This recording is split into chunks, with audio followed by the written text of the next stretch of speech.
It's May 9th, 2022. I being in this whatever, I'm listening to this speak at all sorts of levels on the television, trying to decipher what message it is there. I mean, like, they always leave me with more questions than answers. I feel like I've gotten absolutely nowhere. And then I read about very briefly, they said somewhere about life, liberty, and the pursuit of happiness. Right, great. At what point does that kick in? They've got some guy on, Mark Esper. He's got some oath, something or other, book coming out. I mean, like, I swear to God, I feel like I have, like, in comparison to him, I feel like the world would see me as having Asperger's.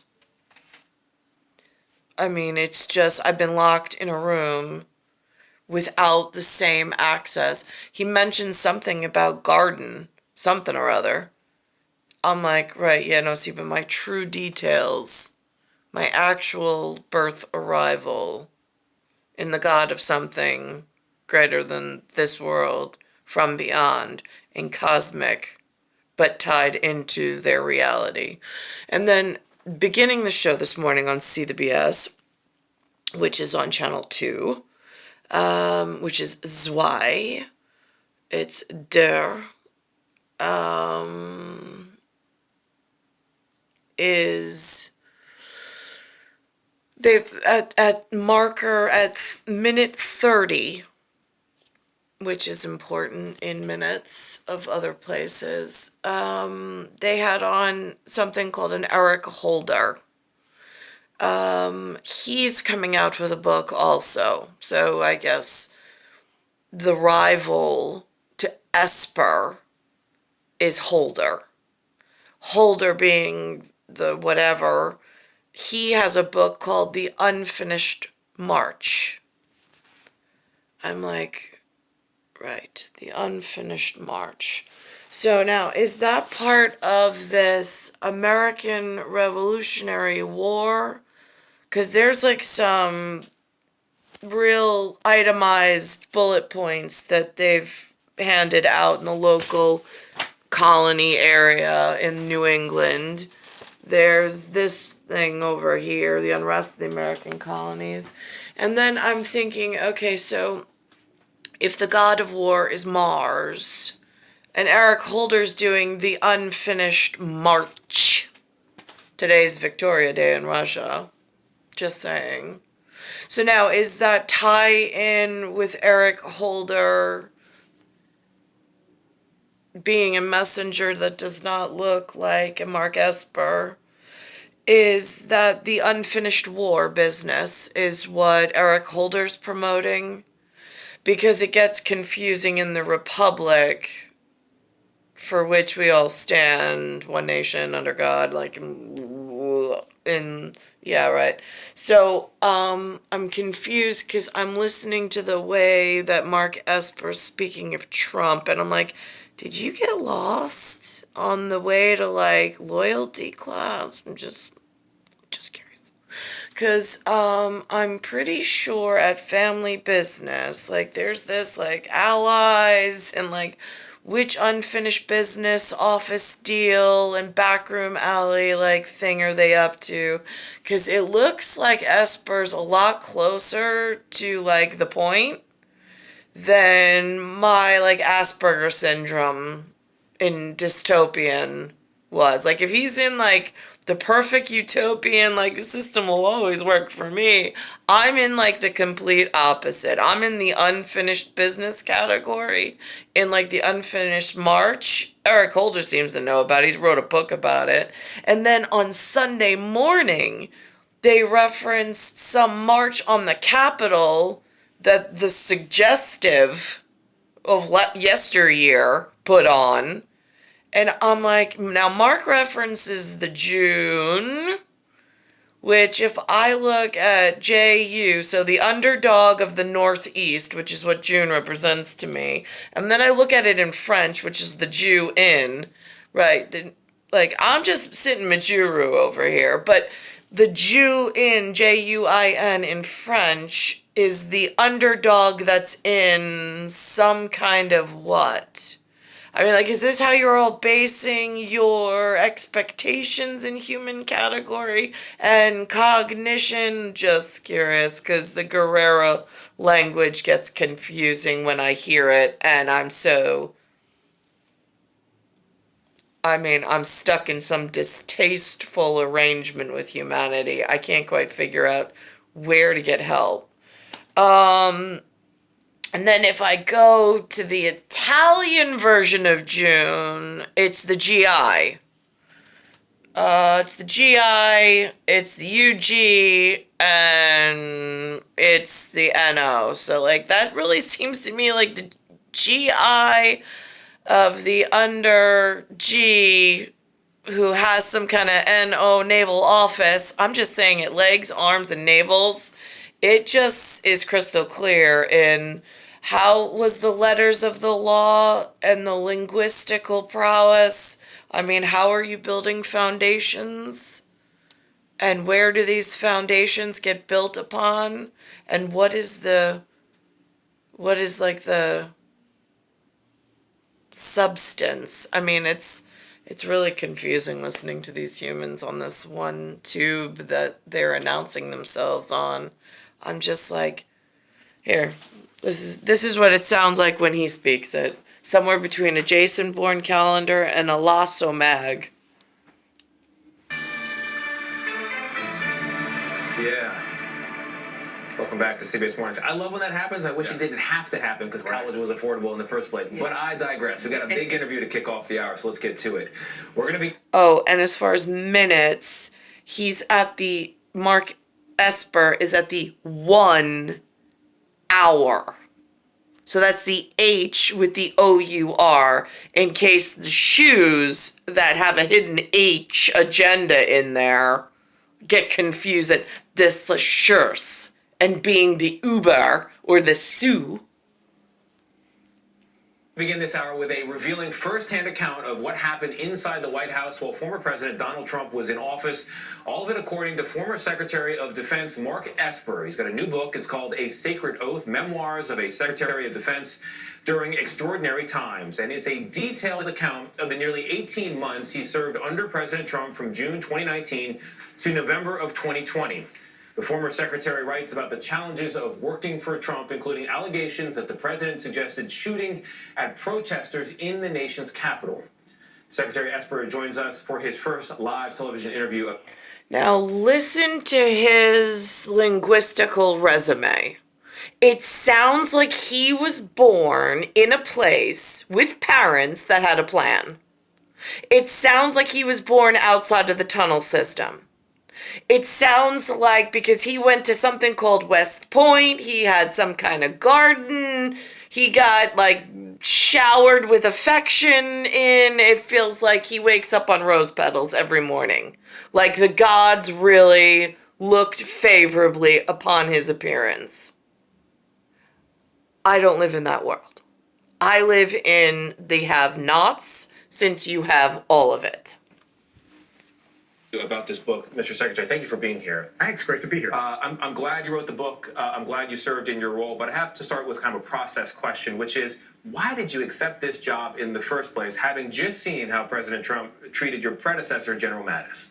You know, I served my country since the age of 18. When I went to West Point, I love when they wear that out. It's just like, I served my country. Yeah, great. I would have served the country just as vigorously. Had there been a door or a pathway to success I could have walked through in order to have the same pathway to success that this guy entered straight out the gate. 10 years in the Army, active duty, combat, Gulf War, another 11 years in the Guard and Reserve. It was another chance for me to once again serve my country, and in a way that I thought could be meaningful and help deliver on our nation's security. Clearly. One question to him is, why was I not afforded the same pursuit of that level of happiness? Why was I completely withheld from any country participation whatsoever? I mean, you're part of the problem at this point. There's a whole lot of levels of problems in this dystopian. One wants to contribute to their country, their national security, and find a place where they belong in the system. Why was I withheld from all of that? It was meaningful. As you write in the book, you had to stop a lot of bad things from happening. I'd love to know if there was a particular moment, a high point or really a low point, where you felt like the world order as we know it, or the country as we know it, was in danger of spinning out of control. Well, as I talk about in my book, it's June 1st, right? We go from June 1st to June 2nd. So now he's talking about levels. So we are at the bottom, which is the Jew, J-U, in Italiano. It's Jew, Esu, J-U-S-U. So we are at the bottom of something in June. New England in the Northeast, we're at the June. And so now he's going from June 1st, eins, une, uno, une, to deux, zwei. All right. And then all of a sudden, what happens? Protests around the country, hundreds of cities, unrest. The president is pushing to call in active duty troops. It is not relenting. And as we roll into June 3rd, I decide the night of June 2nd that I got to get out there and say something. The republic feels wobbly. Somebody needs to put, their hand on the wheel, foot on the brake, and kind of calm things down. And I thought that me coming out publicly and saying, look, I do not support invocation of the Insurrection Act. It doesn't make sense at this. Mark, just so you're aware, the people who did not have your level of entry into society, to America, to anything educated, have no idea what this Insurrection Act is in my area. I have no way of finding out if there's an insurrection about to happen at this point because they didn't mention it on the TV. So they don't mention it on the TV. It's not coming through the local schools to be prepared that the people are planning an insurrection. There's no community involvement. There's no societal involvement. But yet somewhere there's an act put together by his people in better educated and walks on rose petals as far as the gods are concerned. So he has direct communications with Ares, apparently, and Mars?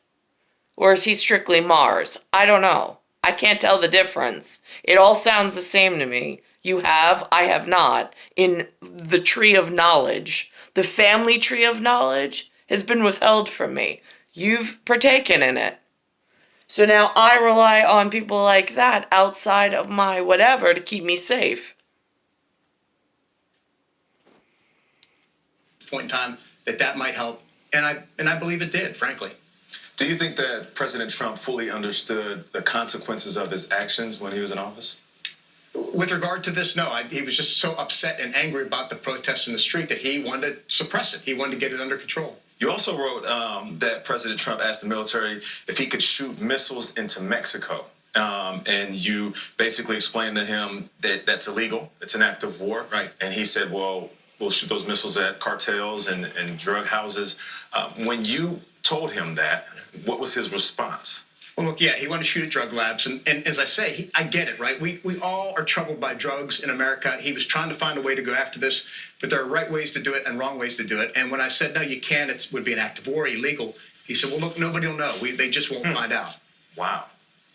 In your book that you wrote here, you said that our nation's institutions and our democracy are only as strong as the people who are serving in those roles. It's likely that... I'm just confused why they gotta make the Republic look bad.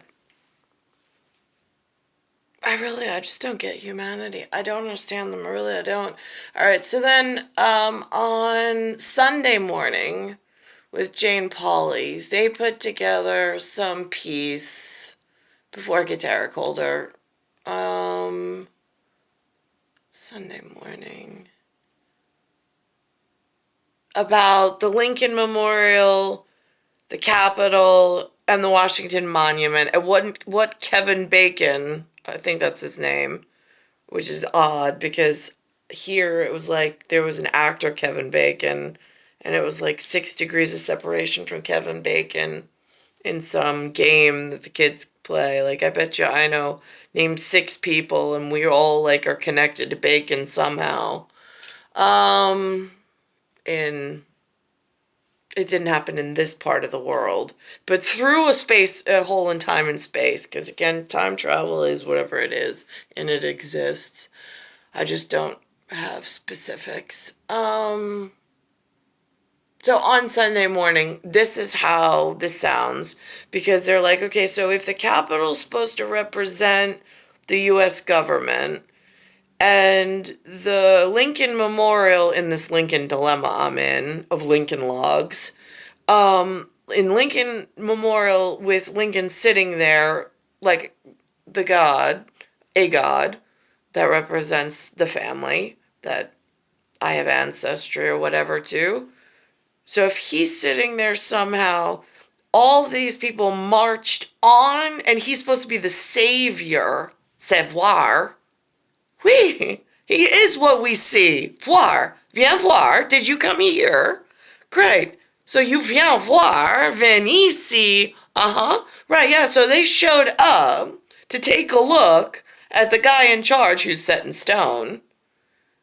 And then they had a revolutionary speech. Someone let them speak in front of this Voir, in front of the sight to behold of the gods. And then they wanted to act upon what they have made in declaration. Why is none of this taught in the proper way in any of the local schools in New York, since I'm in New England? And we have not a clue how to defend ourselves or how to participate actively in a manner that's acceptable to the socially etiquette. First Alert Weather on CBS 2. I'm stuck teaching myself, picking through linguistical simplicities to try to break down in some cipher and cross codex. Only because, I don't know, I'm divinely inspired by whatever. Some breadcrumbs. Most beloved memorials, marking its 100th year later this month. But how much do we really know about the monument honoring our 16th president? So, like, when I say suggestive, that means that, like, someone at a higher level, already at the top, wants this to be the way that everybody remembers things. Because it's not the June. It seems to be the suggestive. And I don't know who's writing for suggestions, but it's really frightening because they're writing somebody else's meal ticket and they seem to be the only one at the table eating. In yesteryear, and now. With Faith Saley, we pay a visit. The pawny pieces with no names and labels, they're getting redrawn, and it's like the chessboard has completely changed, and it's so dangerously silent. I really don't know if, like, my kids are safe. And I got a seat outside Supreme Court with the marble statue in a Silverado color, ADO, ISO, right. I have a dream that one day this nation will rise up, live out the true meaning of its creed. So now they have a creed, they have a nation, and they're rising up. Where are my reinforcements? I mean, I know Trump gets it, because Mark Esper said that he was making fun of Trump, that he wanted to just shoot people in the legs. It's like, well, let's put it this way. When they challenge the statue of the savior of this great nation and this great democracy, this great republic, this great system, when they're making declaration that they're trying to overturn the entire system and paint it their way, where is the defense of the people they're trying to overthrow? I'm just curious. It's a couple hundred years into this problem, and I really don't see people in like a time dilation effect moving the pieces the correct way or even speaking in one voice that makes sense. In 1963, Martin Luther King Jr. stood on the steps of the Lincoln Memorial with a dream. And in the years since, millions have come here to make their own voices heard. The Lincoln Memorial, more than any other of the monuments memorials we oversee, has become a historic site in its own right, a symbol of where you go to exercise your First Amendment right. Mike Litterst, Chief of Communications for the National Mall, says creating a stage for protest wasn't part of the memorial's original design. It is on a straight line axis from the Capitol to the Washington Monument. Because it's a direct threat to democracy, the way that the nation was built for and to protect the people that it was built from and for, by some outside revolution that's moving in some revolting fashion. And I don't see the correct pieces involved in gardening properly. To where the Lincoln Memorial was built. Henry Bacon, the architect, envisioned that at the far end of the mall, you have the Capitol building, which represents the government. And here you have the Lincoln Memorial, Abraham Lincoln, the savior of that government. The savior, the S.A. Right, so the skin on the field in the A quadrant, northern A quadrant. And so now, and he's Voir. He's to be seen. He's like a marble statue to be seen and to be held in the highest regard and kept as if he's a god looking over the Capitol, the government, in a larger family ancestry and lineage and heraldry. So now, this poses a lot of internal problems by the fact of what I see going on then that wasn't taken care of properly, and now. Arlington Memorial Bridge is a symbolic link connecting the memorial and the mall to formerly Confederate Virginia. But imagine if the Lincoln Memorial looked like this, or this. Those were just some of the designs that were initially proposed. Ultimately, it was preeminent American architect Henry Bacon's neoclassical design that was selected, modeled after the Parthenon in Athens. Right, keeping the ziggurat children in their quadrant, keeping the pyramid children in their quadrant, keeping the whatever, I don't even know what the Mayan pyramids are considered, but that's Mesoamerica South in architectural design. So we went neoclassical. So this was over in like what, Greek, Roman, totally different civilization than the kiddos in the other three quadrants. So we had something to distinguish, identify, and be different in keeping boundaries. All to celebrate a man born in a log cabin. There are 87 steps to the memorial. That's right, 4. There's that 8 and the 7 again. Just so the 4-to-5 ratio and the 8-to-1 ratio in brokered opinions are on the same page for this one. 87 steps leading up to 87 years. Oh my God, look at that, to the 7 ears locked in a tunnel somewhere and the shepherd's nowhere to be found, even though it's in a and it's F hour.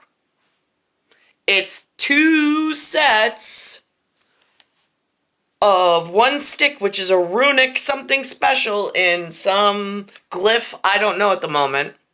And then it's O-U-R, hour. To Lincoln and engravings of his Gettysburg Address and second inaugural speech. And those with an... So there's the Voir. Now let's go back to what Holder had to say.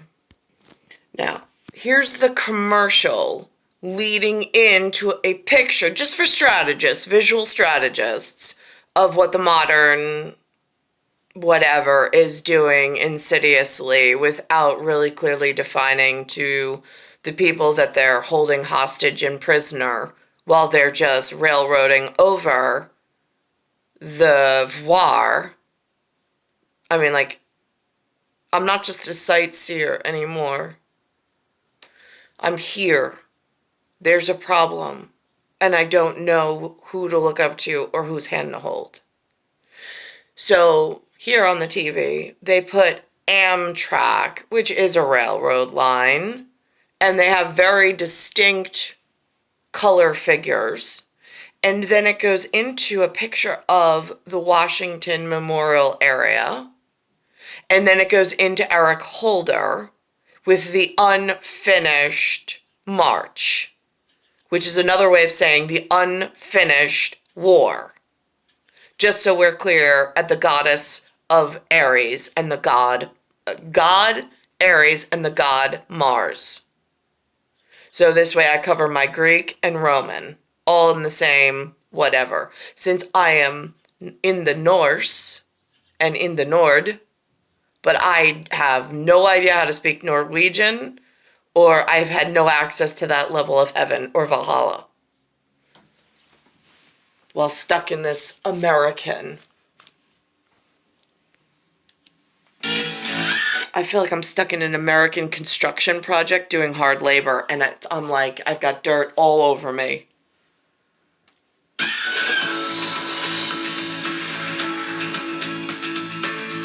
Some real FaceTime, just an Amtrak away. Again, I don't see anything. When I Voir, I don't see anything that's my ancestry in that commercial.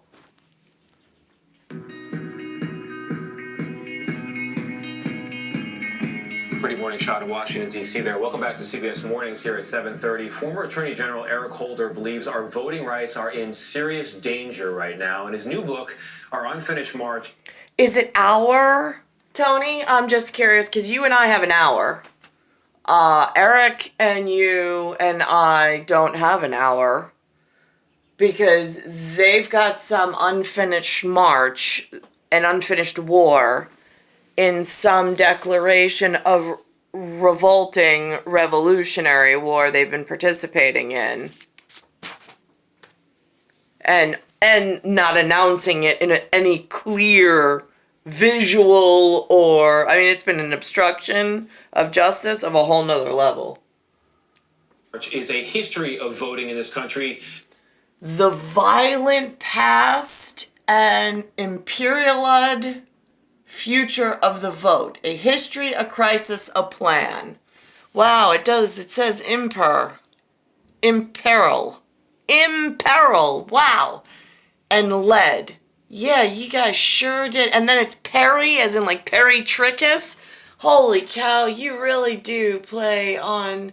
I mean, a poet in words, Eric, I have to say. I mean, it is just with Sam Koppelman. Look at you all. In poets and you didn't even know it.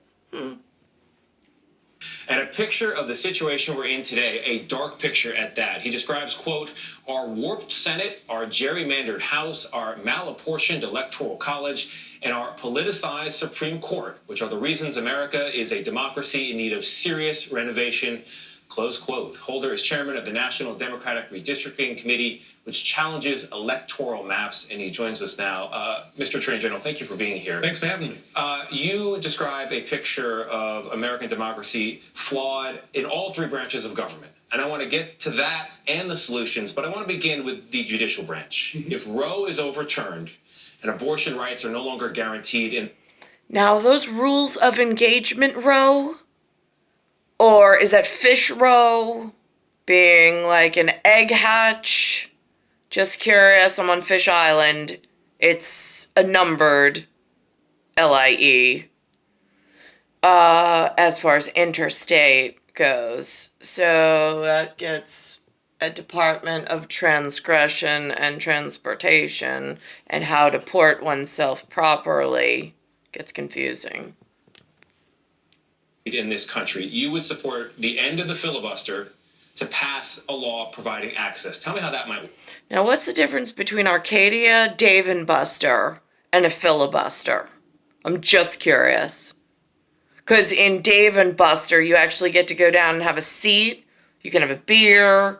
You can have, and not a BIER Garten, but a BEER Garten. And then you get some credits. You play some magical pinball machines and games. Kids love it. They have parties there. It apparently was a big thing. They put one in Central Islip. Right off Vets Memorial Highway, right over by MacArthur. Again, I don't know if these are just backstabs or in the soured landscape. I don't know if they were jovial in intent. I'm not sure. Whole thing's sickening. Yeah, I think that what's likely to happen is that the decision may actually occur that Roe is overturned. I suspect the language that you saw in the leaked Alito opinion will not appear as caustic. I think that is it's overheated. But if Roe were to be overturned, and if we could get past the filibuster, Costly or caustic? What's the difference? you could pass a federal statute that would declare as the law of the land women would have the right to reproductive choices that the American people. Now, federal, is that the kids that are getting fed already? They already have a place in the system. They've already been thought out. They already have a career path, a pathway to success, some boundary lines. Because, again, I'm trying to resurrect a purpose and a place for me and my kids in the heavens with the people that actually care about us, because it doesn't look like they exist anywhere in New England or New York at the moment. Gets a little hard to tell. Maybe they're in the shadows. Maybe they're ghosting us. Who knows? People support. I think that's something that we have to understand here. The Supreme Court is about to do something that is inconsistent with the will of the American people and upon which the American people have relied for the past 50 years. Everything you write about in this book is about making sure majority rules in this country, and we have a system at the moment where minority rules in some cases. Removing the filibuster would be a way to make sure majority positions take hold. One criticism would be that it creates a ping pong effect. Now, does the WHO know? That's a good question, because I'm being hurt within my epigenetic. It's a very specific attack. The WHO should know in a CDC level.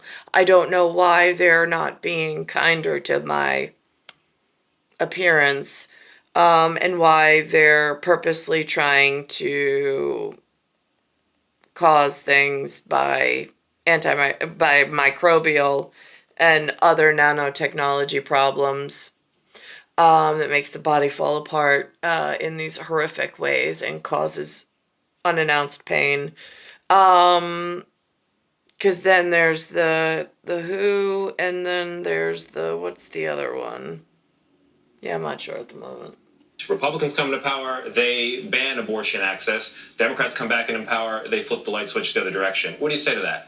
Well, we have to believe in the American people and believe in our system. The ping pong effect would be modified by the fact that through the electoral process, if a party comes in, takes power, and puts in place positions that are inconsistent, again, with the desires of the American people, they get voted out. So, yeah, there is the potential for the ping pong.